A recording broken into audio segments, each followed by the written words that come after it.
সবাইকে প্রণাম, নমস্কার। সাপ্তাহিক কথামৃত পাঠের আয়োজনে সবাইকে স্বাগত জানাচ্ছি।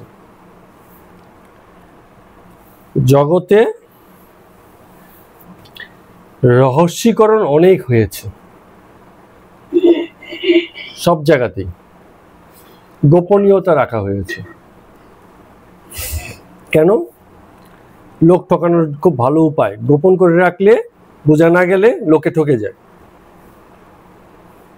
তো রহস্য গল্প গল্প হিসেবে ভালো, কিন্তু জীবনে যদি রহস্য থাকে তাহলে খুব মুশকিল। জীবন হতে হবে সরল, সহজে যেন বোঝা যায়। সরলীকরণ, তাতে সুবিধা কি? যেটা নিয়ে আমরা গলা ফাটাই সেই একই বিষয়, সেটা হচ্ছে আন্ডারস্ট্যান্ডিং, বোঝা। জীবনকে বোঝা তাহলে সহজ হয়। আর রহস্যীকরণ থাকলে জীবনকে অত সহজে বোঝা যায় না, রহস্যের আধারে থাকে তো বুঝতে পারে না। তো আমাদের এই প্রসঙ্গে এই কারণে বলা, এই ধর্মতত্ত্ব রহস্যীকরণ হয়েছে প্রচুর, খোলা হয়নি। কিছু তত্ত্ব আছে বলা হয়েছে যে না, এটাকে প্রকাশ করা যাবে না, এটা গোপন, এই ঘরের ভেতরে কি হয় কেউ জানে না। তো সবার মনের মধ্যেই একটা অদ্ভুত অদ্ভুত কল্পনা, হয়তো এখানে এই হয়, একজন ভাবছে ওখানে নিশ্চয়ই এই হয়, ওখানে নিশ্চয়ই এই হয়। তো ধর্মতত্ত্বেও তাই করা হয়েছে, কখনো খুলে মেলে পরিষ্কার বলা হয়নি। দুটো কারণ পরিষ্কার বলা যায়নি কেন। এক, পরিষ্কার বোঝার লোকটাকে পাওয়া যায়নি। কে বলবে যে আমি পরিষ্কার বুঝেছি? যারা বুঝেছে যতটুকু বুঝেছে বলেছে, আবার যে বুঝে নেবে সেও যে পরিষ্কার বুঝে নিতে পারবে সেটাই কে বলবে? কেউ একজন পরিষ্কার বলে দিয়েছে, আমাকেই খুব পরিষ্কার করে বলে দিয়েছে, কিন্তু সে পরিষ্কার কথাকে পরিষ্কার ভাবে বোঝার জন্য আমারও তো মনটা তৈরি থাকতে হবে। তো এসব ঘটে না বলে জগতে রহস্যীকরণ শুরু হয়ে যায়। অনেক লেখক উপন্যাসিক আছেন, খুব রহস্যের গল্প লেখেন, এমন গল্প যে রহস্য এত দানা বেঁধে যায় বই ছেড়ে উঠতে পারা যায় না, এরকম। তো এগুলো তৈরি করা, জীবন অতটা রহস্যময় নয়, বলো। শরদিন্দু বন্দ্যোপাধ্যায়, ব্যোমকেশ বক্সী, যত গল্প আছে ব্যোমকেশ বক্সী গল্পের লেখক হচ্ছে শরদিন্দু বন্দ্যোপাধ্যায়। আমাদের ছোটবেলায় খুব প্রিয় লেখক ছিলেন শরদিন্দু বন্দ্যোপাধ্যায়। অনেক ওনার লেখাগুলো ম্যাক্সিমামই এইসব গল্প, মানে রহস্যীকরণ গল্প, মিস্টেরিয়াস। কিছু গল্প লিখেছেন ঐতিহাসিক কাহিনীর উপর। ছোটবেলায় যখন আমরা ক্লাস 5-6-এ পড়তাম তখন একটা গল্পের বই পড়েছিলাম, নাম ছিল জিন্দের বন্দি। এ নিয়ে সিনেমাও হয়েছে। খুব সুন্দর মানে গল্প, পড়লে পরে একেবারে প্রতি মুহূর্তে টান টান উত্তেজনা, এরকম সব ব্যাপার। তো তার কলমিতে, তার কল্পনায়, তার লেখনীতে এত ক্ষমতা ছিল যে সেই রহস্যের গল্পটাকে উনি রহস্যীকরণ করে রাখতে পারতেন। গল্পের শুরুতে কারো কোনো একজন একটা মার্ডার হয়ে গেল, পুরো গল্প জুড়ে সেই রহস্যের জাল খুলছে, তো পাঠককে খুব ধরে ফেলে। তো বলছি গল্প হিসেবে খুব ভালো, কিন্তু জীবন যদি এরকম রহস্যময় হয়ে যায়, জীবনকে যদি রহস্যের কারণে বোঝা না যায়, সে জীবন বড় যন্ত্রণার হয়। আমি জানি না কেন আমার সঙ্গে এইসব ব্যাপারগুলো ঘটছে। জীবন আমার কাছে দুর্বোধ্য, রহস্যময়, তো জীবন আমার জন্য কঠিনও বটে, যন্ত্রণারও বটে। ঠিক আছে, এই জন্য জীবনকে সরল করার জন্য সরলীকরণ করতে হয়। সরলীকরণ হওয়ার মানে হচ্ছে তুমি জীবনকে বুঝতে পারছো, তোমার কাছে আর প্রশ্ন বাকি নেই, প্রশ্ন যা উঠেছে তুমি তার উত্তর পেয়ে গেছো, এরকম। কেন জীবনকে সরল করা? রহস্যীকরণ হলে ক্ষতি কি? জীবন যদি রহস্যে ভরা থাকে ভালো তো। ক্ষতি একটাই, তোমার হিতে বিপরীত হয়ে যায়, মনে হয় যেন খুব ভালো লাগছে, কিন্তু তার একটা যন্ত্রণাদায়ক দিক আছে। ধরো তুমি আমেরিকা যাবে, এয়ারপোর্টে গেছো, পরে তোমার পাসপোর্টটাকে আটকে দিয়েছে, এবার তোমাকে বসিয়ে দিয়েছে। এখন ভিতরে গিয়ে পাসপোর্ট নিয়ে কি হচ্ছে তুমি জানো না, তুমি দ্বন্দ্বে আছো, তুমি রহস্যে আছো, তুমি দ্বিধায় আছো। তো এটা কি তোমার কাছে উপভোগ্য লাগবে নাকি কষ্টকর যন্ত্রণার চিন্তার, পেরেশানির মনে হবে। তাহলে যেটা তুমি বুঝতে পারো না সেটা তোমার জন্য অবশ্যই যন্ত্রণার এবং পেরেশানির। তো এই সব ঘটনাগুলো ঘটে। এই জন্য জীবন হতে হয় সহজ সরল, যেন আমি সব বুঝতে পারি, আমি যেন জানি কোথায় কি আছে, আমার যন্ত্রণাটাও জানি, দুর্বলতাটাও জানি, সবলতাটাও যেন পরিষ্কার জানি। তো বরাবর বলা হয়েছে এসব কথা বলে, কথা একটাই যে সব কিছুতেই যেন একটা সাবধান বাণী করা হচ্ছে, সে সাধু তুমি সাবধান হয়ে যাও। কেন? কারণ চারদিকে রহস্যের জাল ছড়িয়ে রেখেছে, তুমি তার ফাঁদের মধ্যে পড়ো না। একটা মজার ব্যাপার আছে, রহস্য আর সরলতা একসঙ্গে থাকে না। সরলতা এসে গেলেই রহস্যটা কেটে যায়। অন্ধকার এসে গেলে যেমন আলো থাকে না, আলো এসে গেলে অন্ধকার থাকে না, দুটো একসঙ্গে থাকতে পারবে না। হ্যাঁ, কখনোই থাকতে পারবে না। সরল জীবনে রহস্য থাকবে না, আবার রহস্যময় জীবনে সরলতা থাকবে না। পেঁচানো জীবন, জটিল জীবন। কিছু মানুষের সঙ্গে কথা বললে দেখবেন কেবল পেঁচিয়ে পেঁচিয়ে কথা বলে, তার মানে জীবন তার পেঁচানো। সে বড় হয়েছে, বেড়ে উঠেছে, এখনো জীবন, যে জীবন বেঁচে আছে, প্যাচের জীবন। ফলে তার কথাবার্তার চালচলনে সবকিছুতে পেঁচিয়ে পেঁচিয়ে রাখা। তো এই রকম। তো কে এইসব ব্যাপারে সতর্ক হবে? কর্তা, যার সম্পর্কে আমরা বলি, হ্যাঁ, সেই সচেতন কর্তার কথা বলি, যিনি এইসব ব্যাপারে সচেতন হবেন। তো একজন কর্তা ব্যক্তি অপর আরো অন্যান্য কর্তা ব্যক্তি সম্পর্কে সচেতন হবে। সাধারণত 3 ধরনের ব্যক্তি থেকে সাবধান। আমি বলছি বলে বলবেন না, মানে সাধারণত দেখা গেছে 3 ধরনের ব্যক্তি থেকে একটু দূরে থাকাই ভালো। 1 নম্বর হচ্ছে খিটখিটে সমালোচক পরনিন্দুক। খিটখিটে সমালোচক পরনিন্দুক মানে দেখবে যে সবসময় যে পরনিন্দুক তা না, কিছু লোক আছে সবসময় সমালোচনা। একটা পেন হাতে নেবে, এটার একটা দোষ ত্রুটি খুঁজে বার করবে। ঠিক আছে, কেউ একজন একটা দোকান থেকে খুব পছন্দ করে জামা কিনে নিয়ে এসছে, বলছে কি এনেছিস দেখা তো। হ্যাঁ, ও তো খুশি মনে বাড়ি যাচ্ছিল, এবার ও এমন সব কথা বলে দিয়েছে, ওর জামা কেনার আনন্দই মাটি। এখন বাড়ি গিয়ে ও নিজে ভাবছে যে কি কিনে আনলাম আমি, ও কিন্তু শখ করে খুশি হয়ে কিনে নিয়ে এসছে। এরকম মানে শুধু মানে নিন্দুক না, অপরে শুধু নিন্দাই করে না, সমালোচনা এমন ভাবে বলে কথায় কথায়, it's a kind of negative mind, এটা নেতিবাচক মন। কোনো কিছুকেই সহজভাবে নিতে পারে না, সব কেবল সমালোচনা করছে। কিটকিটে, এদের সাথে থেকে আরাম নেই। বাসে বসে আছে সিটের মধ্যে, সব লোক যাচ্ছে, এর যন্ত্রণা। কেমন বাস, সেই কন্ডাক্টরকে ডেকে বলছে বাসের যত্ন নাও না, এই করো না।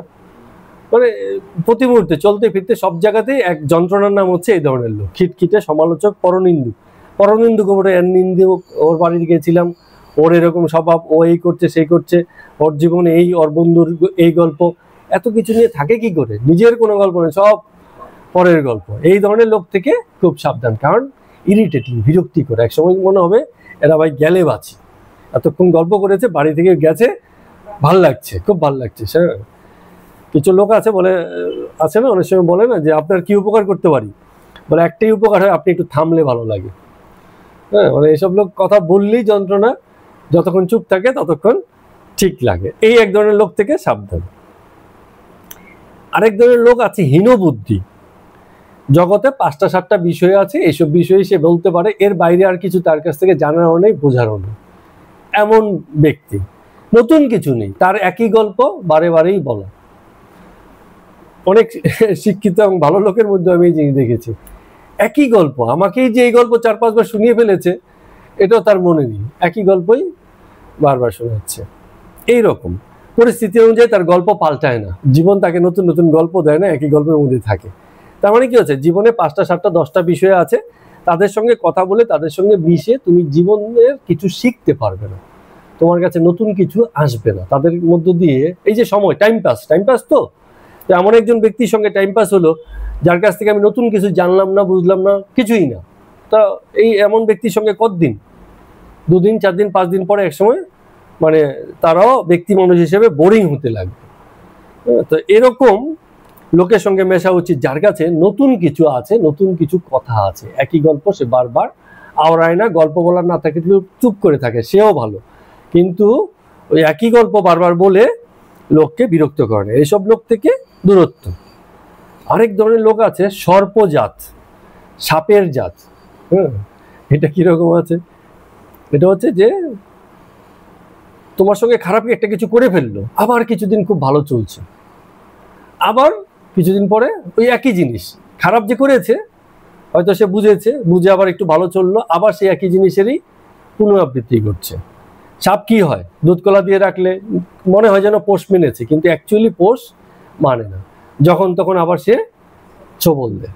তো এমন ব্যক্তি থেকে সাবধান যার সর্পজাত চরিত্র, সাপের মতো চরিত্র, যে মানে হয়তো ভালো আছে, তোমার সঙ্গে মিলেমিশে আছে, কিন্তু প্রায় প্রায় তুমি জানো এই ঘটনা তার সঙ্গে তোমার সঙ্গে বারবার হয়েছে, তুমি দেখেছো, সে বারবারই কিন্তু এরকম ছোবল দেয়।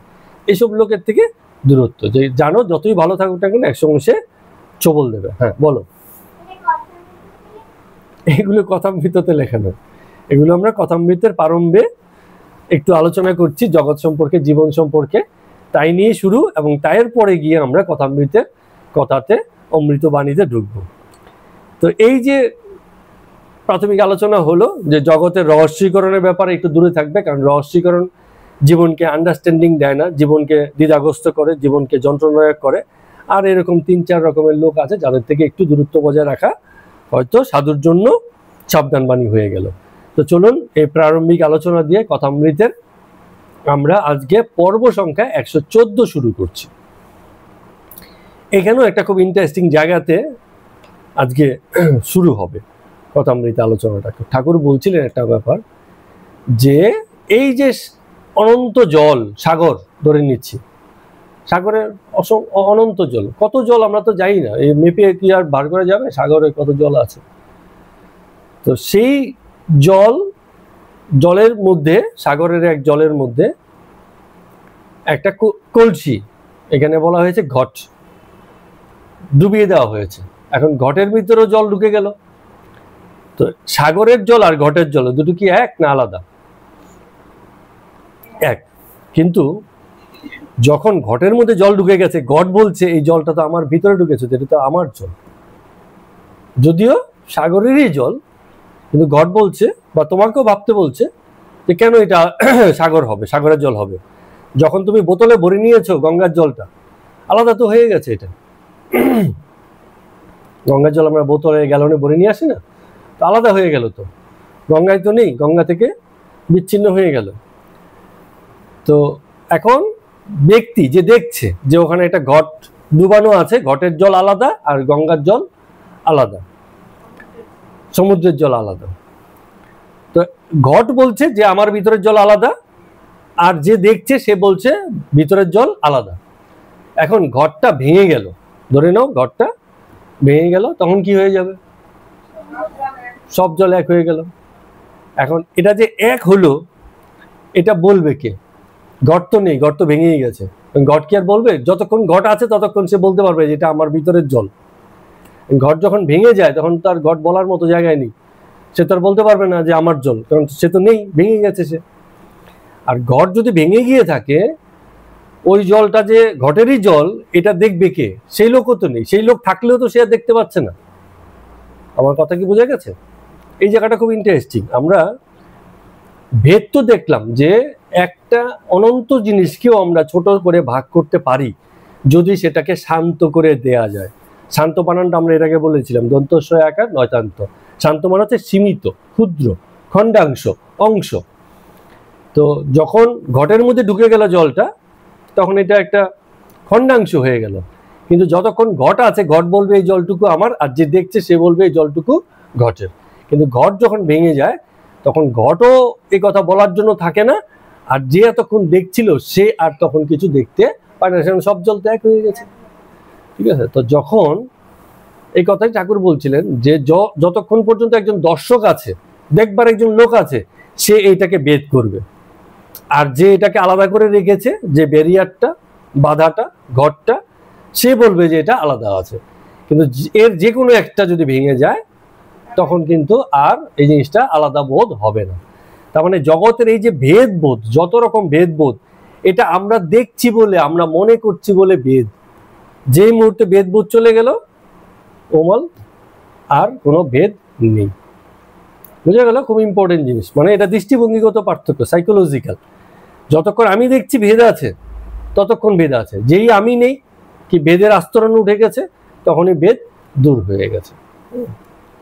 এরকম ব্যাপার এখান থেকে শুরু করছেন। তো এই এত আলোচনা হচ্ছিল, কেন হচ্ছিল? কারণ তৈলক্য বাবু বলে এক ভদ্রলোক আছে, যিনি একটা জীবনী লিখেছিলেন। সেই জীবনীতে উনি কিছু কথা লিখেছিলেন, এগুলো নিয়ে মানে দু চার কথা হচ্ছিল। তো রামকৃষ্ণদেব ঠাকুর সেই তৈলক্যের সঙ্গে খুব মিষ্টি আলাপ করছেন। মিষ্টি আলাপ করছেন মানে হচ্ছে যে খুব মিঠা সুরে তার সঙ্গে কথা বলছেন।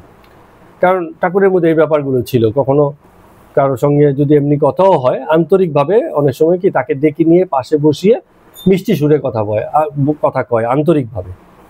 তো সেই তৈলক্যকে তিনি বলছিলেন যে বেশ, তো তুমি তো বই লিখছো, বেশ আনন্দেই আছো। তো তৈলক্য বলছে, কই আনন্দার কথা, এখান থেকে উঠে গেলেই তো সেই আবার একই রকম ব্যাপার হয়ে যায়। ঈশ্বরের উদ্দীপনা বেশিক্ষণ তো থাকে না। তো রামকৃষ্ণদেব বলছে তাতে অসুবিধা নেই, জানো তো? বলে তাতেও অসুবিধে নেই, জানো তো কেন এই কথা বলছে? বলছে পায়ে যদি জুতো পরা থাকে তবে কাটা বনে হাঁটলে আর কোনো ভয় নেই। পায়ে জুতো মানে হচ্ছে মনের মধ্যে সে বৈরাগ্য রেখেছি, তো তখন আর সংসারে থাকলে অত ভয় নেই, সে কথাটা বলছে। তার ঈশ্বর সত্য, ঈশ্বর আছেন এবং আমি ঈশ্বরের একনিষ্ঠ ভক্ত, এই ভাবনা যার মনে থাকে সে জগতের যত দুঃখ কষ্ট যাই কিছু আসুক না কেন সে আর অত ভয় পায় না। এই কথাটা ঠাকুরের বক্তব্য। তো খানিকক্ষণ বাদে আরো অনেকে যারা ওখানে উপস্থিত ছিলেন, গিরিশ, মণি, অন্যান্য ভক্ত যারা আছে, তাদেরকে আবার ঠাকুর বলছেন। মানে কেন বলছেন এটা গেল দিনকে যারা ছিলেন তারা এই আলোচনাটা শুনেছেন।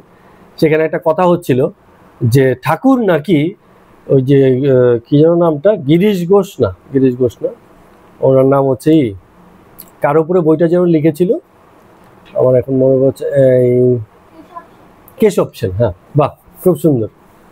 হ্যাঁ, এই যে মনে রেখেছো, থ্যাংক ইউ।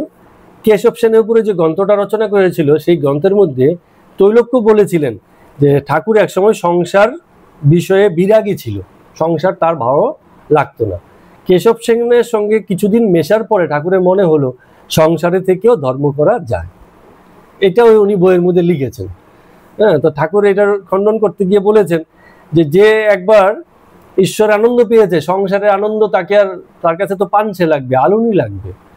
তো যদিও একসময় থাকতে গেলে সংসারের লোকজনকে নিয়েই থাকতে হয়, কিন্তু তারপরেও এগুলো আলুনি বোধই হয়। হ্যাঁ, এগুলোর সেই আনন্দ আর পাওয়া যায় না, এরকম ঠাকুর বলেছিলেন। তো এখানে এসো ঠিক একই কথা বলছেন। বলছে এই যে ওরা এই বিষয় নিয়ে এত কথা নিয়ে তর্ক বিতর্ক করছে, এটা কারণটা কি? কারণটা হচ্ছে ভগবানের আনন্দের সন্ধান যে পায় নেই, সেই সংসারের ছোট ছোট আনন্দের ব্যাপারে আলোচনা করে, যে সংসারেও কিছু আনন্দ আছে, সংসারেও কিছু মজা আছে, সংসারের এই আছে সেই আছে। এত সংসারের এত আনন্দের কথা বলছে কেন? কারণ ভগবানের আনন্দটা সে কখনো পায়নি বা জানেনি। তো বলছে যে ছোট্ট যে বালক, গারস্থ আশ্রমের যে সুখ তাকে বোঝানো যাবে না, কারণ বালকের মধ্যে তো গারস্থ আশ্রমের সংসার জীবনের সুখ আনন্দ দুঃখ ব্যথা এইসব তো সে বোঝে না। তো তাকে এবার সারাদিন ধরে যাই বুঝায় সে তো কিছু বুঝবে না।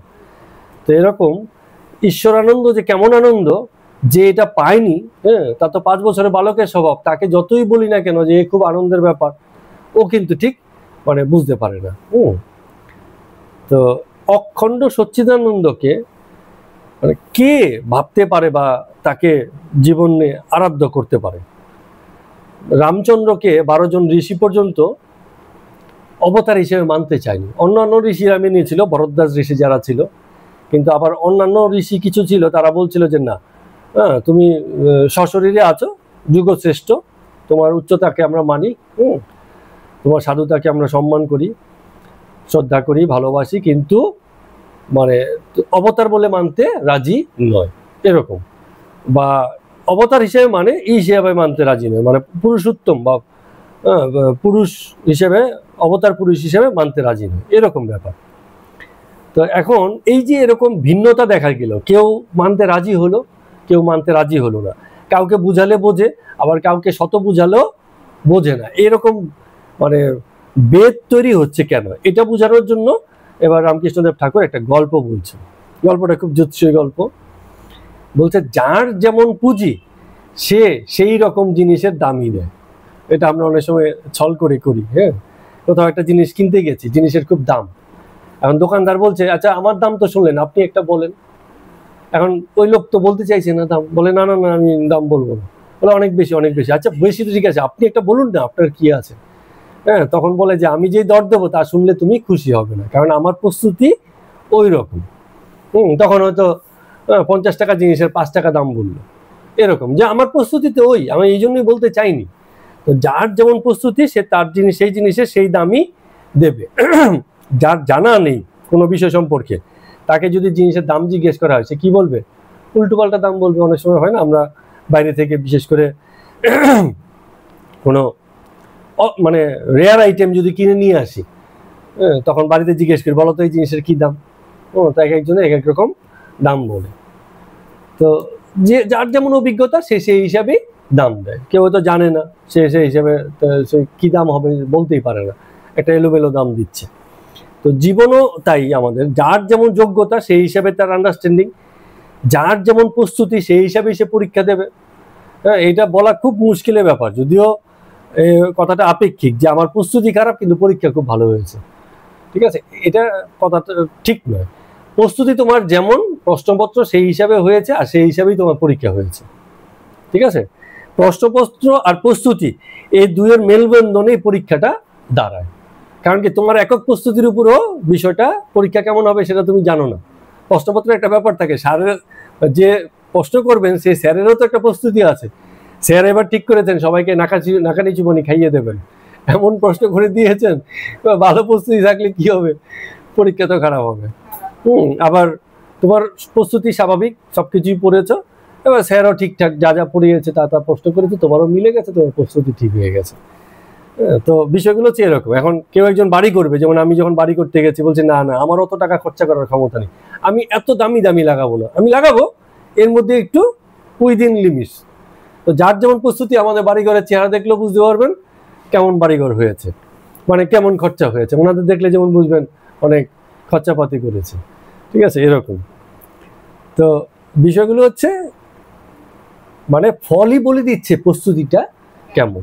এই যে এত লোকে এত কথা বলে ধর্ম বিষয়ে, এইসব কথাতেই বলে দেয় সে ওই কথা বলার জন্য তার প্রস্তুতি কি নিয়েছে বা তার জ্ঞানটা কি পর্যায়ে আছে। তো ঠাকুর এটাকে একটা গল্পের মাধ্যমে বলছেন, একটা হীরা বাজারে পরীক্ষা করার জন্য মানে বাবু তার চাকরকে পাঠিয়েছে, বলে গিয়ে বাজারে এর দাম কত আছে বা কত ওঠে সেটা তুমি গিয়ে আগে মানে দেখো। তো সেই তার যে চাকর বাজারে একজন সবজিওয়ালার কাছে গেছে, বেগুনওয়ালার কাছে। আর বেগুনওয়ালার কাছে গিয়ে বেগুন নেড়ে ছেড়ে বলছে এটার দাম আর কত হবে, ভালোই তো চকচক করছে, আচ্ছা মোটামুটি 5 কিলো বেগুন দিলে আর দেবে কি? বলে কি বলছো 5 কিলো? বলে না না 5 কিলো কম হয়ে যাচ্ছে। আচ্ছা আচ্ছা ঠিক আছে, যাও আমি তোমাকে একটা ফাইনাল দাম বলেছি, 9 কিলো বেগুন আমি তোমাকে দিতে পারবো, দেখো 9 কিলো বেগুন হলে তবে আমি তোমার এই জিনিসটাকে রাখতে পারি যদি আমাকে বেচতে চাও। বলে আর একটু বাড়াও, দেখো একটু দেওয়া যায় কিনা। বলে 9 কিলোর 1 কিলো বেশিও তোমাকে আর দেওয়া যাবে না, যদি হয় এর মধ্যেই তুমি আমাকে দিতে পারো। তো চাকরটা শুনলো যে 9 কিলো ওজন দিয়ে সে কিনতে চাইছে, কারণ সে তো বসেছে বেগুন নিয়ে, সে আর কিসের দাম দেবে। এরপরে সে একজন দোকানদারের কাছে গেছে। এখন দোকানদার মালপত্র বিক্রি করে, সে টাকা পয়সা তার আছে। হ্যাঁ, সে ওইটাকে দেখে খুব ভালোভাবে প্রোডাক্টকে বলে হচ্ছে যে মনে হচ্ছে হিরে টিরে, সত্যি না মিথ্যে যাই না, মনে হচ্ছে খুব চকচক করছে, ঠিকই আছে, হয়তো ঠিকই চিনেছি। আচ্ছা এটার দাম আমি ঘুরে ফিরে অনেক রকম দাম টাম করে বললো সর্বোচ্চ আমি 9,000 টাকা পর্যন্ত দিতে পারবো। চাকর বলছে আর একটু বাড়িয়ে দাও। বলে না 9,000 টাকার 1 পয়সা আমি দিতে পারবো না। ঠিক আছে, অনেক দরদাম করার পরে এবার 9 কিলোর জায়গায় 9,000 টাকা এসে গেছে। সবশেষে চাকরকে বাবুর কথা অনুযায়ী জহুরির কাছে গেল। জহুরি দেখে একটু পরীক্ষা টরীক্ষা করে বলে 1 লাখ টাকা দেবো একবারে, কোনো এখানে আর দ্বিতীয় কোনো মানে ওই যে অন্যদের মতো প্রথমে 5 কিলো 7 কিলো 9 কিলো দরদাম করে উঠেছে ওরম নেই। ও দেখেই বুঝে গেছে এর দাম 1 লাখ টাকা আছে, দেখে বলছে 1 লক্ষ টাকা এর দাম দিতে পারো। তো ঠাকুর ওই কথাটাই বলছে যে এই যে সচ্চিদানন্দের যে আনন্দ, সচ্চিদানন্দ কি 3টা না, ঈশ্বরের 3 স্বরূপের কথা বলা হয়েছে, সৎ চিৎ আনন্দ স্বরূপ। আনন্দটা আমরা পেতে পারি, পূর্ণরূপে পেতে পারি। তো এই আনন্দের দাম দিতে গিয়ে আমাদের যার যেমন প্রস্তুতি, দাম সবাই দিতে রাজি আছে, এই নয় যে কেউ দিতে রাজি নয়, সে সবাই চায় আনন্দটা, কিন্তু যার যেমন প্রস্তুতি সে সেই হিসাবেই দাম দিতে রাজি হয়। ঠাকুর একটা উদাহরণ দিয়ে এরকম ভাবে গল্পটাকে বলছেন। তো বলছেন যারা সংসারে থেকে ধর্ম করে তাদের ব্যাপারটা অনেকটা এরকম, যেন মানে মাথার উপরে একটা ছাদ আছে আর তাই দিয়ে একটা ফুটু আছে, সেখান থেকে একটু আলো আসে। তো ছাদের উপরে ফুটু দিয়ে যে একটুখানি আলো আসে, সেই আলোতে আর ঘর আলোকিত হয়? ওই আলোকিত হয় না। ছাদটা তুলে দিতে হবে, আলো যেন একেবারে পরিপূর্ণ রকম চলে আসে। বন্দি দশা কাটাতে হবে। ছাদ তুলে দেওয়া মানে কি, এই যে বন্দিত্ব, এর মধ্যে থাকা যাবে না। হ্যাঁ, বলছে যে ওই বাড়ি করবে, বাড়ির চারপাশে পাঁচিল দিলে হাওয়া আসবে না। পাঁচিল দিয়ে দিলে সুরক্ষার জন্য হাওয়া ঢুকবে স্বাভাবিকভাবে। যেমন আমরা পাঁচিল দিয়েছি, কোথাও উঁচু করে কোথাও নিচু করে। কেন দিয়েছি? কারণ নিচু জায়গা দিয়েছি জানালা পাশগুলো, যাতে হাওয়াটা আমাদের সহজে আসে। আবার যেসব জায়গা উঁচু দিয়েছি তা তো মুশকিল, সব জায়গাতে হাওয়া চলাচল করবে না, ওর অতটা হাওয়াও আসবে না। তো খোলা রাখতে হবে। এই যে মুক্ত মনকে খোলা রাখা, পাঁচিল দিলে পাঁচিল ছোট করে দেওয়া, যেন দিগন্ত দেখা যায়, আদিগন্ত মাঠ দেখা যায়, হাওয়া পাওয়া যায়, গাছপালা দেখা যায়, পাখি দেখা যায়। অনেক বাড়িতে তো এখন মানে 1.5 মানুষ সমান উঁচু দেয়াল তুলে রাখে, হয়তো এরকম অনেক বাড়িতেই এরকম আছে। মানে ওই এপার থেকে দেখা যায় না ওপারে কি আছে। এই জন্য জেলখানা, স্বেচ্ছাবন্দি, নিজেকে বন্দি করে ফেলেছি, হ্যাঁ, সিকিউরিটির নামে। তো তাও ঠিক আছে, আমরা মশারির ভিতরে ঢুকি মশা থেকে বাঁচতে। এই দেয়াল দিয়ে লাভ কি? কার থেকে বাঁচতে চাই? হ্যাঁ, চোর ছেচর ডাকাত কি আর এসব আটকাতে পারে? হ্যাঁ, ভদ্রলোকই ওই দেয়ালের ওপারে থাকবে, চোর ছেচর ওইসব টিকটককে ঠিকই ঢুকে যাবে। সিকিউরিটি ক্যামেরা লাগিয়ে চোর ছেচর আটকানো যায় না। দেখা যাবে কি, দেখাও যাবে না, ভেঙে দেবে অনেক রকম। হ্যাঁ, দেখেই কি হবে? একটা ঘটনা ঘটে যাওয়ার পর চলে গেলে লাভটা কি হবে? কিছুই মানে করার নেই। চোর চুরি করে নিয়ে পালিয়ে গেছে, আমি তো দেখছি, পাবো কোথায়? সে তো আর এখানে নেই। তো এসব করে আসলে আটকে রাখা যায় না, বরঞ্চ মুক্ত থাকা খুব জরুরি। এরকম ঘটনা তো আছে, অনেক দেশই আছে যেসব জায়গাতে, ভারতবর্ষে একটা গ্রাম, সেদিনকে সত্যি মিথ্যে জানি না, হ্যাঁ, ফেসবুক ইউটিউবের সব গল্প থাকে এরকম। একটা গ্রাম আছে যে গ্রামে দরজা নেই, মানে গ্রামের লোকেদের। হ্যাঁ, ওই যে কোথায় যেন ওই যে ও দেখছিল, হ্যাঁ, মানে চুরি হয় না সেই গ্রামে, এই জন্য দরজা নেই। মানে এমনি লাগায় না দরজা, মানে খিল দেওয়া না, এমনিতে পর্দার মতো থাকে কিন্তু খোলা, সবসময় খোলা থাকে। দরজা নেই কারণ চুরি হয় না, বছরের পর বছর, হাজার হাজার বছর ধরে, মানে হাজার হাজার না, মানে অনেক সময় ধরে সেই গ্রামে কোনো চোর ছেচর নেই। তো যে কারণে ওই গ্রামে কেউ এও ভাবে না যে এই জিনিসটাকে আমি আলাদা করে রাখবো, কেউ কারো জিনিস নেয় না। এরকম অনেক দেশও আছে যেসব দেশে এইসব সিকিউরিটি আছে, ঠিক আছে, হ্যাঁ, ইসে করে না। তো এখন তো এরকম হয়ে গেছে, পরের বাড়ির ফল পর্যন্ত লোকে চুরি করে নিয়ে যায়। হ্যাঁ, আগে তো আমরা দেখতাম যেমন পড়ে আছে, হাত দিলেই পাওয়া যায়, তাও তো কোনোদিন দেখিনি কাউকে নিতে। আর এখন তো মানে কি হয়েছে জানি না, অভাবে অথবা স্বভাবে, দুইভাবেই লোকে এখন পরের জিনিস হস্তগত করতে চায়, এরকম ব্যাপার। তো ঠাকুর বলছেন যে এই যে অনন্তের ব্যাপারে যে আকাঙ্ক্ষী হতে গেলে নিজের চারদিকে পাঁচিল দিলে হবে না, নিজেকে মুক্ত রাখতে হবে। এই মুক্ত কারা রাখতে পারে? বিভিন্ন অবতার আদি ব্যক্তিরা, তারা নিজেদেরকে মুক্ত রেখেছেন, ঠিক আছে। তাদের মধ্যেও আমি থাকে, পাতলা আমি, সেই আমি তাদের জীবনে প্রতিবন্ধক হয় না, বাধা হয় না। আমি তো আমাদের বাধা হয়ে দাঁড়ায়। হ্যাঁ, আমি হয়ে যায় অহম থেকে আরেকটা ভালো শব্দ আসছে, খুব প্রচলিত শব্দ, সেটাকে বলে অহংকার। বলে না এর খুব অহংকার মানে কি? একটুখানি কিছু বললে রাতে লেগে যায়, হ্যাঁ, মানে সহ্য করার ক্ষমতা নেই, রাজি নয় সহ্য করে। কি আমায় বলবে? আমি কি জাতা লোক নাকি আমায় এরম বলে কথা শুনিয়ে যাবে? আমি কি মানে এরম যে আমাকে কথা দুটো শুনিয়ে যাবে? ও দুটো শোনাবে, আমি 10টা শুনিয়ে দেবো, এরম মানসিকতা, ঠিক আছে। ভীষণ রকম অহংয়ে আছে। তো এরকম কথা শোনায় না এমন ব্যক্তিও কিন্তু অহংকারে থাকে, একদম চুপচাপ আছে, সেও অহংকারে থাকতে পারে। অহংকার মানে হচ্ছে আমি বোধ, হ্যাঁ, যাত্রা বোধ, হ্যাঁ, আমি আমার অস্তিত্বের প্রতি ভীষণ রকম তীব্র জ্ঞান রাখি, এটাকে বলে আমিত্ব, অহংকার।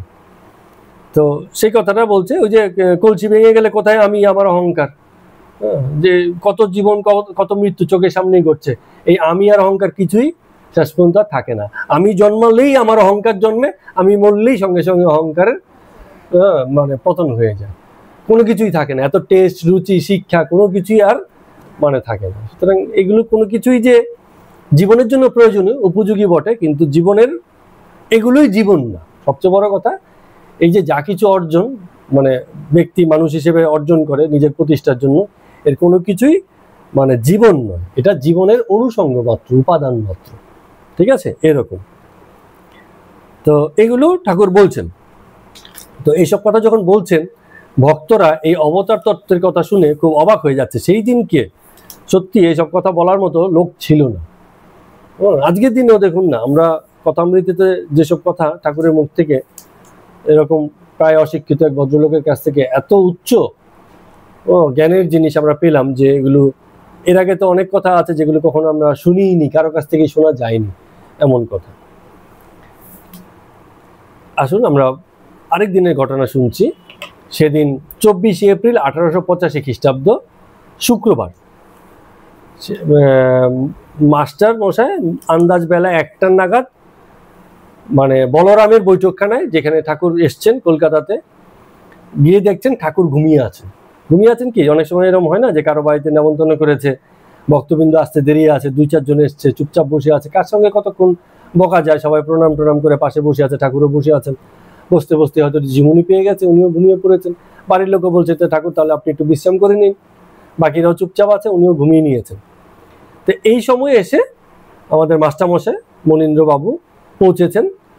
তো গিয়ে দেখছেন যে একটা ঘুমন্ত বালকের মতো, ছোট্ট বালকের মতো ঠাকুর ওখানে ঘুমিয়ে আছে। তো ওনাকে দেখে ওনার খুব মানে ভালো লাগলো, অভিভূত হয়ে গেলেন। এবং পাশে একটা পাখা ছিল, তখন তারা তো হাওয়া ছিল না, পাখা ছিল না, উনি ওটা দিয়ে মানে হাওয়া করতে লাগলেন। তো বেশ কিছুক্ষণ ঘুমিয়ে থাকার পরে এক সময় ঠাকুর ওনার ঘুম ভাঙলো এবং কিছুটা এলোথেলো অবস্থায় আস্তে আস্তে উঠে বসলেন। উঠে বসে মাস্টারমশাই উঠে বসলে পরে মাস্টারমশাই তাকে ভূমিষ্ঠ হয়ে প্রণাম করলেন। তো রামকৃষ্ণদেব ঠাকুর খুব স্নেহের সাথে মাস্টারকে জিজ্ঞেস করছেন, ভালো আছো? কি হয়েছে জানো? কে জানে বাপু, কি একটা ব্যাপার হয়েছে, আমার গলায় একটা কোথায় যেন বিচি হয়েছে। বিচি মানে দেখুন আমরা এখানে হয়তো কিছু লক্ষণ আমরা জানি না, এই ঘটনাবলী ঠাকুরের একটি বড় অসুখের দিকে ইঙ্গিত করছে কিনা।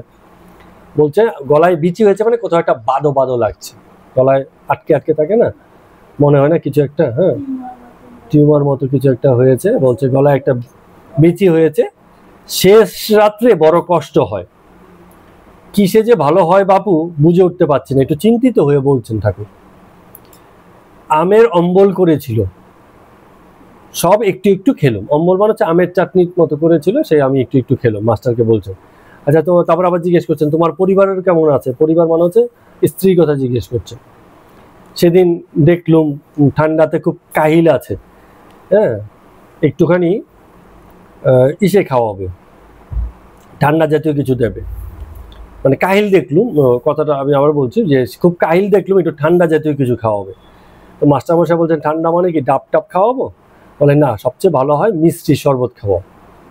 ঠিক আছে, এরকম মানে আন্তরিকভাবে ঘরোয়া পরামর্শ দিচ্ছেন। বলো। অম্বল মানে চাটনি, টক। হ্যাঁ হ্যাঁ সেই। তো পরে আবার ভক্তবৃন্দদেরকে বলছেন যে আমি কথা কইছি বটে, আমার মুখ শুকুচ্ছে, মানে মুখটা শুকিয়ে যাচ্ছে। তো আবার মাস্টারমশাইকে জিজ্ঞেস করছেন তোমারও কি মুখ শুকিয়ে যাচ্ছে? ওই যোগেন্দ্রকে জিজ্ঞেস করছেন তোমার কি মনে হয় গরম পড়েছে বেশি এই জন্য মুখ শুকিয়ে যাচ্ছে? মানে আমার যে শুকুচ্ছে সবারই কি শুকিয়ে যাচ্ছে? ঠাকুর খানিকটা এলোথেলো অবস্থায় বসে আছেন। তো এবার মানে ইসে বলছেন কি করলে যে ঠিক হবে, নাশপাতি খাবো কি না, না জামরুল খাবো কে জানে। বাবুরাম বলছে তাহলে বলুন এখন একটু জামরুল নিয়ে আসি আপনার জন্য। রামকৃষ্ণদেব বলছেন না না, তোমার আর একটু রোদ্রে গিয়ে কাজ নেই, থাকো। তো মাস্টারমশাই বসেছিলেন কিছুক্ষণ, ঠাকুরের হাত পা বুলিয়ে দিচ্ছিলেন। তো বেলা 1টা বাজলে মাস্টারমশাই বললেন যে আমি তাহলে এবার একটু যাই। কারণ কি বলুন তো, ওই মাস্টারমশাই স্কুলের ফাঁকে গ্যাপ দিয়ে এখানে এসেছিলেন ঠাকুরের সঙ্গে দেখা করে, আবার বিকেলবেলা আসবেন, মাঝখানে একটু গ্যাপ ছিল, এসে দেখা করে গেলেন, আবার চলে গেলেন। তো মাস্টারমশাই যখন চলে গেল তখন রামকৃষ্ণদেব হাসতে হাসতে বাকি ভক্তদের বলছে, বলে এই দেখো বাড়িতে অনেক সময় গিন্নিদের কি হয় জানিস তো, 7-8টি ছেলে পুলে হয়, একে দেখতে হয় ওকে দেখতে হয়, সংসারে রাত দিন কাজ করে, এর মধ্যে আবার মাঝে মাঝে একবার এসে কর্তাবাবু ওই যে খাটিয়ায় বসে আছে, বসে বসে হিসেব করছে, মাঝে মাঝে তার খোঁজ খবর নিয়ে যায়, স্বামী সেবাও করে যায়। বলে এত কিছু করে তারপর আবার মাঝে মাঝে সেই কাজটাও করে যায়, সবকিছুর মধ্যেও কিন্তু স্বামীদেবের কথা বলে না। তো এই কথাটা মাস্টারমশাইকে উদ্দেশ্য করে এই কারণে বলছেন, এই যে টিউশন পড়াচ্ছে, ছাত্র পড়াচ্ছে, স্কুলে মাস্টারি করছে, তার মাঝখানে থেকেও আবার একটু আমাকে দেখে গেল, যেন শত কাজের মধ্যে মূল বিষয়টা মাথার মধ্যে রেখেছে। কারণ এই সংসার এ তো কর্তারই সংসার, এই জিনিসটা কর্তা গিন্নি ভোলেনি, ঠিক আছে, এরম ব্যাপার। এখনকার দিনে ভুলে যায়, বলে আমারই কি কাজ এই ছেলে পুলে মানুষ করা, তুমি কি করবে, করো, তুমিও করো, এইরকম। এখন 4টের পরে স্কুল যখন ছুটি হলো, আবার মাস্টারমশাই সেই বলরামের বাড়িতে, বাবু কথা বলো না, হ্যাঁ প্রজ্ঞা কথাগুলো শোনো, তা আবার বাটির মধ্যে সেই বলরামের বাড়িতে সবাই আবার এলেন। তো সেই সময় আবার ওই যে মাস্টারমশাই নিয়ে এলেন নাকি, না বলরাম না রাম কে এনেছে যাই না, ঠাকুরের গলায় ওই যে বাদো বাদো হচ্ছে, লোকে তো আর কিছু বুঝতে পারছে না ভালো মন্দ, আমরাও থাকলে হয়তো বুঝতে পারতাম না, আমরা গল্পটা জানি বলে পরে বুঝতে পেরেছি। হ্যাঁ, ঠাকুরের গলা ওই ইয়ে করছে বলে, বিচি আটকাচ্ছে বলে মোহনভোগ নিয়ে এসছেন, মিষ্টি, ঠাকুরের জন্য, যে ঠাকুর খাবেন, মোহনভোগ নিয়ে এসছেন। তো মোহনভোগ দেখে ঠাকুরও খুব খুশি, নরেন্দ্রকে বলছে, ওরে দেখ ভীষণ এক মাল এসছে, দেখ দেখ মাল মাল খুব ভালো মাল, খা খা খা। হ্যাঁ, এই বলে সবাই হাসাহাসি করে ভাগাভাগি করে সেই মোহনভোগ খাচ্ছেন। তো অনেকেই এসছেন সেদিনকে। তো যে কোনো এই ধরনের অনুষ্ঠানে দু একজন গায়ক থাকে যারা গান গান। তো এবার গান গাওয়ার পালা শেষ হলে পরে সকলে মিলে ওই যে গিরিশচন্দ্র ঘোষের বাড়িতে যাবেন, এরকমই কথা হয়েছিল, সকলে মিলে গিরিশচন্দ্র ঘোষের বাড়িতে যাবেন। তো সবাই মিলে যখন গিরিশচন্দ্র ঘোষের বাড়িতে যাচ্ছেন, তো এবার ঠাকুর আমাদের ইঙ্গিত করছেন, বলছেন এই যে সবাই মিলে যাচ্ছি, লোকে বলবে না যে পরমহংসের ফৌজ যাচ্ছে। ফৌজ মানে কি, যে সেনাবাহিনীর ফৌজও হয় না, বলে যে দেখ পরমহংসের ফৌজ যাচ্ছে দলবল নিয়ে, এরকম আবার মানে ইয়ার কি করছেন, আবার বলছেন শালা কি বলে দেখ, মানে হাস্য মুখ আর কি। হ্যাঁ, তো এবার গিরিশচন্দ্র ঘোষের বাড়িতে গিয়ে বলছেন যে তোমার নামে নাম একজন ভদ্রলোক আছে গিরিশ, তো সে একদিন ইসের সঙ্গে, মহিমাচরণের সঙ্গে, মহেন্দ্রের সঙ্গে বেশ একবার তর্ক করলো। তো আজকে তোমাকে যখন পেয়েছি, মহিমাচরণও আছে, তুমি আর মহিমাচরণ ধর্ম বিষয়ে তর্ক করো, আমি একটু শুনি। তোমরা তো ইংলিশম্যান, তোমাদের তর্ক শুনতে আমার খুব ভালো লাগে। ইংলিশম্যান মানে হচ্ছে নানান বিষয়ে কথা টথা বলে, নানান বিষয় আসে, না বুঝতে পারলে আবার জিজ্ঞেস করে নেন, এগুলো ওনার খুব ভালো লাগে। তো এবার দুজনের মধ্যে তর্ক হচ্ছে। মহিমাচরণ বলছেন যে চাইলে পরে সকলেই শ্রীকৃষ্ণ হতে পারে, সাধন করতে হবে, সাধন করলে শ্রীকৃষ্ণ হওয়া যায়।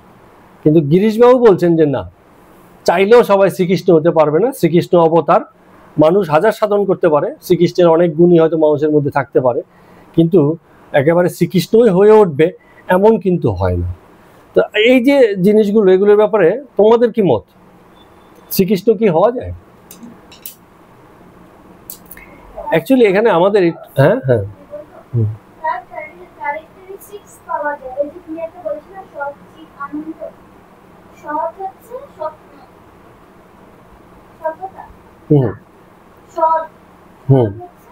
সদ হচ্ছে স্থায়ী, সদা, সদা, যা সদা থাকে। হ্যাঁ,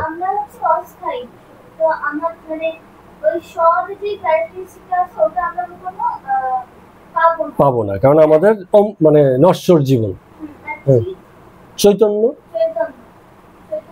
চৈতন্য চেতনা পেতে পারি, ঠিক, যাক ভালো হয়েছে। হ্যাঁ, তার মানে এখানে তবে একটা কথা হচ্ছে কি, আমরা কৃষ্ণ বলতে শুধুমাত্র সেই যে মহাভারতে কৃষ্ণ দেখেছি তাকেই কৃষ্ণ জানলে চলবে না। কৃষ্ণের কৃষ্ণত্বকে কৃষ্ণ গুণ ধরতে হয়, কৃষ্ণ নামবাচক ধরতে হয়। কৃষ্ণের মধ্যে যে গুণাবলী সমাবেশ ঘটেছে, আমরা কৃষ্ণ বলতে কৃষ্ণের ঘটনাবলী দেখি, কিন্তু গুণাবলী দেখি না। দেখতে হবে কি গুণগুলো, যে কৃষ্ণের যে সরসৌর্য, তার যে গুণ, সেই গুণাবলীর সমাবেশ যার মধ্যে ঘটে, সেই একটা ছোটখাটো কৃষ্ণ বটে। তার মানে কি হচ্ছে, কথাটা ছড়ার মতো হয়ে গেল, যার মধ্যে কৃষ্ণের গুণাবলী ঘটে সে একটা ছোটখাটো কৃষ্ণ বটে। হ্যাঁ, এরকম একটা হয়ে গেল। তার মানে কৃষ্ণের যিনি ভক্ত, সে তো কৃষ্ণের অনুসারীই বটে। তো কৃষ্ণের অনুসারী হলে তার গুণগুলো তার মধ্যে ধাপে ধাপে এসে যায়, সেও কৃষ্ণের মতোই হয়ে যায়, অনুকৃষ্ণ। যেমন মেঘ আর ছোট মেঘ, এটা বড় মেঘের দলা আর এটা হচ্ছে ছোট মেঘের দলা, কিন্তু দুটোই মেঘ, পার্থক্য নেই, কিন্তু মেঘ হিসেবে বিবেচনা করতে হবে। যদি বড় মেঘের দলার একটা নাম হয় কৃষ্ণ আর ছোট মেঘের দলার নাম হচ্ছে কালা, তাহলে তুমি বলবো যে কালা আর কৃষ্ণ তো এক নয়, ঠিক আছে? তো কালা আর কৃষ্ণ এই যখন আমরা ভাগ করে ফেলছি, তাকে মেঘ হিসেবে দেখছি না, তাকে গুণ হিসেবে দেখছি না, তখন আমরা ধরে নিই যে কৃষ্ণকে আমরা জানি সেই কৃষ্ণ কখনো দ্বিতীয়বার আসবে না। কিন্তু কৃষ্ণত্বের প্রকাশ বিকাশ ঘটে, মূলত কৃষ্ণত্ব, রামত্ব, ঈশ্বরত্ব এইসবেরই প্রকাশ ঘটে। এগুলো বারবারই আসে, প্রতিবারই আসে এবং অনেকের মধ্যেই আসা সম্ভব। ফলে অবতার, যদি ব্যক্তিকে আমরা অবতার হিসেবে জানি, সেই অবতারের কখনো দ্বিতীয়বার আসা হবে না, কিন্তু সেই অবতারের যে গুণ অন্য কোনো মনুষ্যরূপ অবতার ধারণ করলে তার মধ্যে সেসব গুণের পুনরাবৃত্তি ঘটে। মূলত এই পুনরাবৃত্তিই জীবন। জীবন মানে কি? একই ঘটনার পুনরাবৃত্তি। ওই নদী যেমন কি একই জল বারবার বয়ে যাচ্ছে, সারাদিন যে জল বয়ে যাচ্ছে একই তো জল, আগে যে জলটা বয়ে গেছে এখনো সেই একই জলই বইছে। তো জীবনও এরকম, একই প্রবাহ, একই ঘটনা, একই রকম বেঁচে থাকে, একই রকম ক্ষুধা তৃষ্ণা, কোনো পার্থক্য নেই, সব জায়গাতে ঘটনাবলী প্রায় সেম। পার্থক্য কোথায় ঘটে যায়? ব্যক্তি যখন বলে আমার খিদে, আমার তৃষ্ণা, আমার সুখ, আমার আনন্দ, সে যখন আমার জুড়ে দেয় তখন মনে হয় এটা আলাদা, কিন্তু না হলে সকলের দুঃখ, সকলের সুখ সবই এক, কোনো পার্থক্য নেই, বস্তুত কিছু পার্থক্য নেই। তো এই কথাটা মহিমাচরণ বলছেন যে আসতে পারে, শ্রীকৃষ্ণ সাধন করলে শ্রীকৃষ্ণ হওয়া যায়। শ্রীকৃষ্ণ হওয়া যায় মানে কি? আবার সেই ওই টোপর পরে বাঁশি হাতে নিয়ে, তারপরে কি বলে এটাকে, ওই যে ময়ূর পুঞ্ছ লাগিয়ে শ্রীকৃষ্ণ হব, ওরম না, ঠিক আছে? এখন যে অবতার হিসেবে কৃষ্ণত্ব গুণ ধারণ করবে সে আজকের দিনের মতো হবে, সে হয়তো কোটটাই পরে শ্রীকৃষ্ণ হলো, বুঝে গেল? সে হয়তো কোটটাই পরে আছে, তাতেই শ্রীকৃষ্ণ, কারণ সময় হিসেবে পোশাক পাল্টে গেছে। শ্রীকৃষ্ণ চড়েছে আপনার ওই যে কি বলে গাভীর পিঠে, হ্যাঁ, আর এখন কি হবে? এখন হয়তো মার্সিডিজ বেঞ্চে চড়ে বেড়াবে শ্রীকৃষ্ণ, সময় পাল্টে গেছে না, ল্যাম্বরগিনিতে চলে বেড়াবে। হ্যাঁ, তো এরকম পার্থক্য কিন্তু হতে হবে, না হলে কিন্তু আমরা সেই একই জায়গাতে আটকে যাব। সেই জায়গাতে আটকালে হবে না। কৃষ্ণত্বের প্রকাশ বিকাশ পুনরাবৃত্তি বারে বারে ঘটে, কিন্তু সেই একই কৃষ্ণ আর দ্বিতীয়বার ফিরে আসে না, কারণ সেই কৃষ্ণ বিশেষায়িত কৃষ্ণ। এখন গিরিশ বলছে না বাবু, গিরিশ বাবুর বক্তব্য হচ্ছে কৃষ্ণ কৃষ্ণই, মানুষ যতই চেষ্টা করুক, রাধা একজন রাধাই, যে কৃষ্ণকে এমন ভাবে চেয়েছে তার মতো করে দ্বিতীয় কেউ চাইতে পারবে না, আরেকজন রাধা তৈরি হবে না, এরকম মানে বিশেষ হিসেবে জানে। তো মহিমাচরণ যে এর আগের দিনকে খুব তর্ক করেছিল, আজকে কিন্তু সে মানে গিরিশ বাবুর কথায় প্রথমেই সায় দিয়ে বসলেন। হ্যাঁ, তার মানে উনি আর বিশেষ তর্ক করতে গেলেন না। উনি বললেন যে জ্ঞানের পথ সত্য, আবার প্রেম ভক্তির পথ সত্য, সবই তার ইচ্ছা। কোন পথে তিনি নিয়ে যাবেন সেটা আমরা জানি না। হ্যাঁ, তো এইটা নিয়ে আর উনি তর্ক করতে চাইলেন না। তো রামকৃষ্ণদেব ঠাকুর বলছেন যে দেখেছো গিরিশ বাবুর কি বিশ্বাস, মানে তোমার সঙ্গে যখন তর্ক করতে গেল, মানে জল খেতে পর্যন্ত ভুলে গেছে তর্ক করতে করতে, গলা শুকিয়ে যাচ্ছে কিন্তু তোমার সঙ্গে তর্ক করছে কেন? কারণ ওর যা বিশ্বাস সেটা কেউ বলবেই। যে তুমি যদি এমন হতো মানতে না চাইতে, হয়তো তর্ক করতে করতে এমন হতো গিরিশবাবু দাপুটের লোক, হয়তো তোমার টুটি চেপে ধরতো এরকম। যেমন কুকুরের মানে মাংসের টুকরো দেখতে পেলে সেটাকে সে যেভাবেই হোক মানে পাবেই, খাবেই, এরকম একটা ব্যাপার থাকে। এরও ঠিক তাই, যেটাকে বিশ্বাস করে ও ওই ধরিয়ে আঁকড়ে থাকে, ওকে আর অন্য ওই জায়গা থেকে টলানো যায় না, এমন অবস্থা। তো এটা হচ্ছে গিরিশবাবুর মানে এক ধরনের বিশ্বাসের ব্যাপার। তো ঠাকুর অনেকের খবরাখবর নিচ্ছেন, তার মধ্যে হাজরার ব্যাপারে কথা হচ্ছে। হাজরার ব্যাপারটা মনে আছে আপনাদের? হাজরা হচ্ছে তাদের গ্রামের বাড়ির লোক, দক্ষিণেশ্বরেই মানে সে থাকতো। হাজরা খুব শিয়ানা লোক, খুব নাম জপ নিয়ম কানুন আচারের মধ্য দিয়ে ধর্মাচরণ করে, কিন্তু খুব শিয়ানা, ঠিক আছে? ঠাকুর হাজরাকে অনেক সময়, না তাকে বার করে দেওয়া হয়নি, ভাগ্নের হৃদয়কে একসময় বার করে দেওয়া হয়েছিল, হাজরা তখনও ছিল। কিন্তু হাজরাকে বার করে দেওয়া নিয়ে একটা গল্প আছে, কথাও হয়েছিল কয়েকবার। তো এর মধ্যে নরেন্দ্র ওই হাজরার ব্যাপারে কথা বলছেন, সেগুলো বলে নিচ্ছি, তারপরে কি কথা হয়েছিল সেটা পরে বলছি। নরেন্দ্র বলছে যে হাজরা এখন আগের মতনই অনেকটা ভালো হয়ে গেছে। রামকৃষ্ণদেব ঠাকুর বলছেন, তুই জানিস নে, এমন অনেক লোক আছে বগলে ইট রেখে মুখে রাম নাম বলে, ও ও এখনো পাল্টায়নি। কারণ কি, রামকৃষ্ণদেব ঠাকুর সবসময় দেখেন।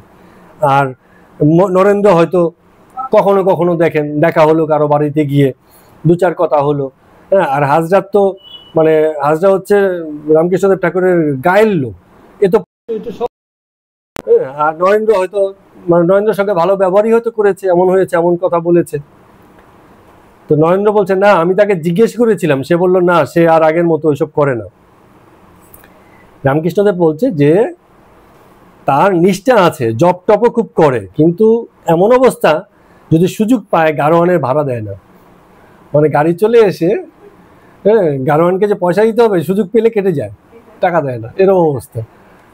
তো এইগুলো তো উনি জানে খুব ভালো করে, কাছে থেকে দেখেছে। তো নরেন্দ্র বলছেন আগে না, উনি বলছেন আমি ওনাকে জিজ্ঞেস করেছিলাম, বলছেন না আমি দিয়েছি, তো মানে স্বীকার করবে না যে দেইনি। হ্যাঁ। তো রামকৃষ্ণদেব ঠাকুর বলছেন যে কোথা থেকে দেবে, রামলাল টামলালের কাছ থেকে নিয়ে গিয়ে হয়তো দিয়েছে বোধহয়। তো তুমি সব কথা কি ঠিক ঠিক জিজ্ঞেস করেছো? একবার কি হয়েছিল দেখো, আমি হাজরার এসব উল্টোপাল্টা আচরণ দেখে ঠাকুর বলছেন, আমি মায়ের কাছে প্রার্থনা করলাম যে মা, যদি হাজরা এতটা ছল হয়, তাহলে তোমার যদি মনে হয় ও ছল করছে, তাহলে ওকে তুমি আমার কাছ থেকে সরিয়ে দাও, মানে মন্দির বা আমার যে গন্ডি আছে গন্ডি থেকে তুমি সরিয়ে দাও।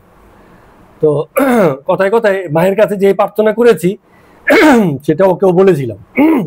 কদিন বাদে এসে আমায় বলছে, দেখো মা, যদি সরানোর হতো আমাকে ঠিক সরিয়ে দিত, মা জানে আমার মধ্যে ছলচাতুরি নেই, এই জন্য এখনো তোমার কাছাকাছি রেখে দিয়েছে। হ্যাঁ, বলে দেখো এরকম এসে বলছে। তারপরে ও কত শেয়ানা, ওই কথাটাকে কাজে লাগিয়ে আবার বলছে যে আমার মধ্যে ছলচাতুরি নেই, তুমি তো আমাকে ভুল বোঝো, যদি থাকতো তুমি তো মায়ের কাছে প্রার্থনা করছিলে, ও তো সরে যেত। তো এমন অবস্থা হয়েছে, হাজরার মা লোককে দিয়ে খবর পাঠিয়েছে যে আমার বয়স হয়ে গেছে, চোখে দেখতে পাই না, কবে মরে যাই বেঁচে যাই ঠিক নেই, একবার গিয়ে যেন দেখা করে, ঠিক আছে। সেই বুড়ো মাকে পর্যন্ত দেখতে যায়নি, সে মা মরে পর্যন্ত গেছে, তাও মানে দক্ষিণ সোচে ছাড়বে না, এমন ঢ্যামনা, ঠিক আছে। মানে এ আবার আরেক প্রকৃতির লোক আর কি। বলে দূর দূর, তুই বুঝিস না। আরেকটা গল্প বলছে যে সিটিতে কদিন ছিল হাজরা, তো সবাই, তো হাজরা যখন কারো বাড়িতে গিয়ে থাকে, যেহেতু হাজরা ব্রাহ্মণ, তো তাকে সময় চাল ঘি সব জিনিসপত্র দেওয়া হয় যে তুমি তোমার মতো রান্না বান্না করে খাও। হ্যাঁ, তবে কি বলছে জানিস, যেরকম চাল নিজে তো খেতে পায় না, থাকে দক্ষিণেশ্বর মন্দিরে, আয় রোজগার কিছু নেই, তো ওইসব বাড়িতে গিয়ে যখন এরকম চাল ঘি দেয়, তখন আবার ঈশানকে বলে যে এইসব চাল ঘি কি আমি খাই, খেতে পারবো, এরকম অবস্থা। যার খাবার জোগাড় নেই, কিন্তু কোথাও গেলে পরে তার আবার মানে উঠে যায় যে মানে ভালো চাল চাই, ভালো ঘি চাই, তবে গিয়ে মানে খেতে পাবো। একবার ঈশানের বাড়ি থেকে ঈশানকে বলছে বাদ্যে যাব, জল নিয়ে আসো, এমন অবস্থা।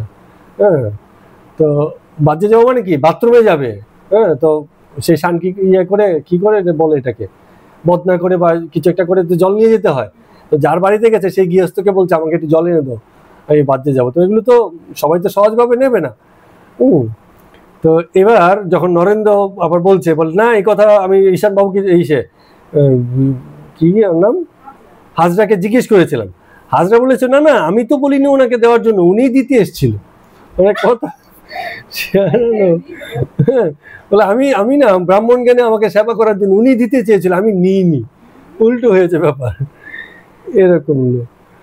বলে দেখো ইয়ে নরেন্দ্রকে বলতে ঠাকুর বলে যতটুকু লোকের সম্মানও পায়, বামুন হয়েছে জন্মিয়েছে এটুকু মান করে, কারণ একটু এখনো পর্যন্ত জপ তপ করে বলে পায়, ঠিক আছে। না হলে ওর যা লক্ষণ, বেটে শরীর, ডোব ডোব কাটা কাটা গা, ভালো লক্ষণ তো কিছু দেখি না ওনার। তো আবার একটু এটা একটু রামকৃষ্ণদেব ঠাকুরের এক প্রকারের সংস্কারও বটে, ঠিক আছে। মানে চেহারার উপরে ভিত্তি করে কপাল দেখে এই দেখে নানান কিছু দেখে উনি বোঝেন যে মানে ভালো লক্ষণ আছে কিনা।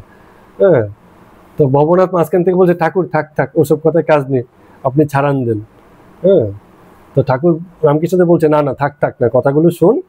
বলে এই যে আমি বলছি যে লোক চিনতে হয়, নরেন্দ্রকে বলছে, এই যে নরেন্দ্র এসে প্রশংসা করছে, যখন আমি জানি ওকে আমি চিনেছি, তখন আমি নরেন্দ্রকে বলে দিচ্ছি যে তুইও ভালো করে চিনে নে। আর আমি কি করি, ওকে কিরম ভাবে দেখি, তাহলে কেউ প্রশ্ন করতে পারে যে আপনি যদি ওকে এত ভালো জানেনই, হ্যাঁ, তাহলে আপনি কেন ওকে রেখেছেন? ওকে তাড়িয়ে দিলেই পারেন, বা কাউকে বলে খেতে দিতে পারেন, বা আপনার মায়ের কাছে প্রার্থনা করে এবার বলেই দেন যে মা আমি চাই না তুমি ওকে রাখো, ওকে মানে তুমি বার করো। তো এই কেন করি না সেটাও বলছি, কারণ আমার কাছে সবাই নারায়ণ। হ্যাঁ, কেউ সাধুরূপী নারায়ণ, কেউ হয় ছলরূপী নারায়ণ। ছল মানে কি, ছল চাতুরি করে, কিন্তু ও তো নারায়ণ। ওকেও তো আমার জ্ঞানটা তো নারায়ণ জ্ঞানই আছে, কিন্তু আমি জানি কেউ সাধু হয়ে নারায়ণ, কেউ আবার ছল হয়ে নারায়ণ। যেমন বাঘও নারায়ণ, হাতিও নারায়ণ, আবার গরুও নারায়ণ। কিন্তু বাঘ আর হাতি নারায়ণ বলে তাকে তো আর আলিঙ্গন করতে যাওয়া যাবে না। সাপ নারায়ণ বলে সাপকে তো আর মানে কাছে গিয়ে জড়িয়ে ধরা যাবে না। তো এই জ্ঞানটুকু রাখতে হবে। তো ঠাকুর এই কথাটা বলছেন যে আমি জানি হাজরা খারাপ আছে, এই আছে, কিন্তু জানি বলেই তো আমি সচেতন, আর সচেতন বলেই আমি তাকে ছল রূপী নারায়ণ হিসেবে গণ্য করে কাছে রেখেছি। আমার কোনো অসুবিধে নেই, ও থাকুক বা না থাকুক তাতে কিছু অসুবিধে নেই। তার মানে কি, অন্তর হিংসা শূন্য। খারাপ বলে ওর প্রতি আমার যে দেশ ভাব, সেই দেশ ভাবটা নেই। তো মহিমাচরণ বলছে আজ্ঞে ঠাকুর এবার আমি বুঝতে পেরেছি, হ্যাঁ, ভালো হোক মন্দ হোক সবই নারায়ণ, কিন্তু এই ভালো মন্দের জ্ঞানটুকু থাকা চাই। তো আজকে পর্যন্ত এখানেই রাখছি। হ্যাঁ, সবাইকে প্রণাম এবং নমস্কার।